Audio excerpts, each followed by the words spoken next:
Hello, everyone.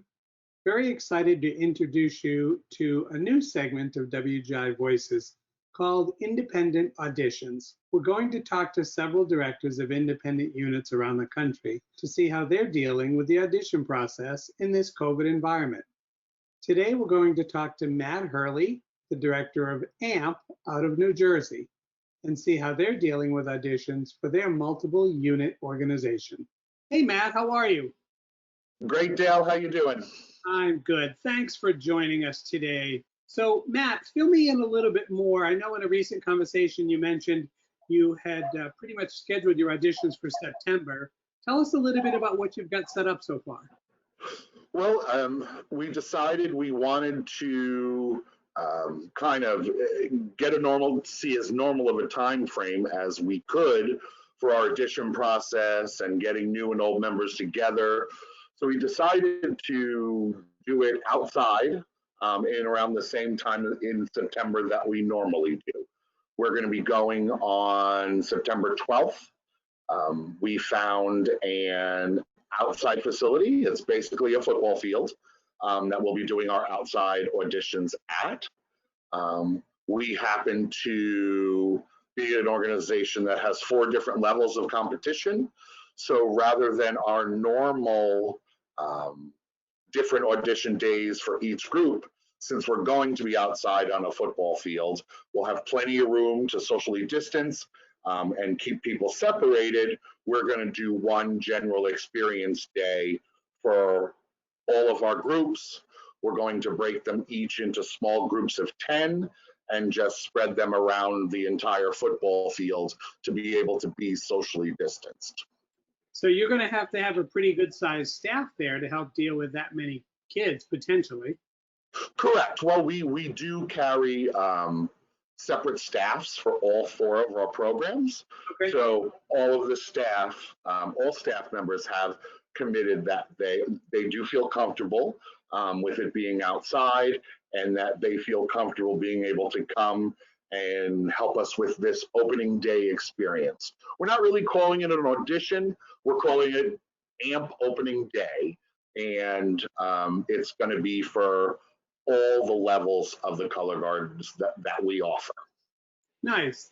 So when you, how do you deal with the registration for kids that want to do this and payment, for this process? How are you dealing with that ahead of time? Everything is going to be done online and virtual. We'll be releasing our audition information, our experience day information, and all the links for them to be able to sign up. They have to pre-register. We're not going to accept any walk-ins on the day of the event. They're going to pre-register. They will have until the Thursday night before to get their registration and payment in. We're not going to be taking any payment, any medical forms, any release forms in paper on the day of the event. Those are all going to be submitted electronically. Okay. Are you doing anything when kids register or arrive, precautionary things as each person comes into the facility? Yes, we have purchased our electronic thermometers. We happen to be very lucky and have one of our parents is a physician, so they're going to be handling the medical screenings on the day of. Nice. Also, we've created a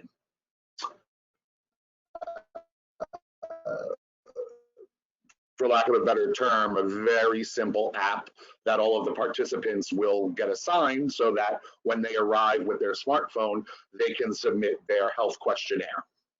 And that's all going to be done electronically. And obviously, great. if they aren't able to complete that and don't sign up in advance, unfortunately, they won't be able to participate. Okay. And so how long is this process going to be, or how long is your intro day going to last? We're planning for an hour's worth of registration, and then a 5-hour day. Okay. And how are you going to deal with breaks and meals and that type of stuff?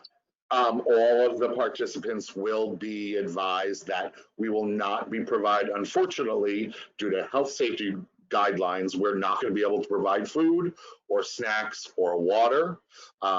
They will be able to bring it, keep it on their own. There is a convenience store close by for when we give breaks, if they need to run out and get water on their own, but we're not going to be providing any food or refreshments. Okay.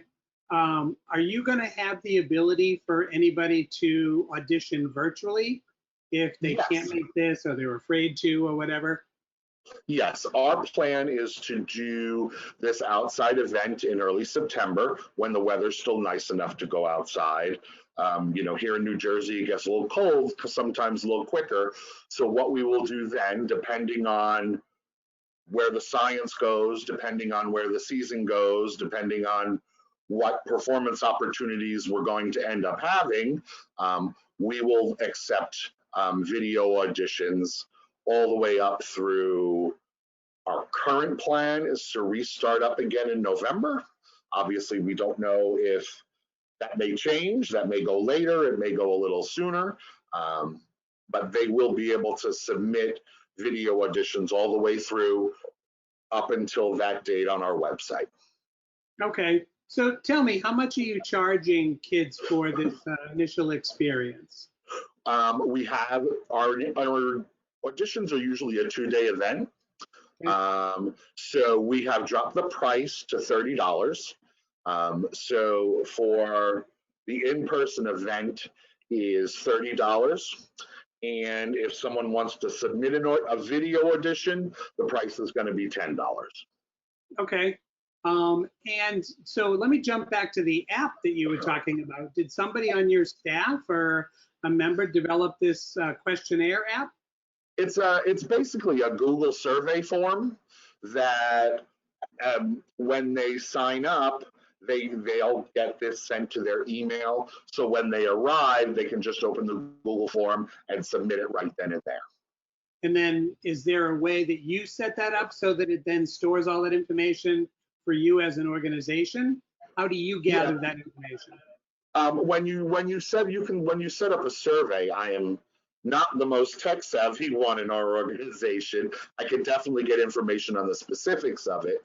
But basically, when you set up a survey, each person that submits it, it records it and sends it into an Excel spreadsheet for us to have. I get it. It's kind of like a Zoomerang or a Survey Monkey or one of those. Yeah, something like that.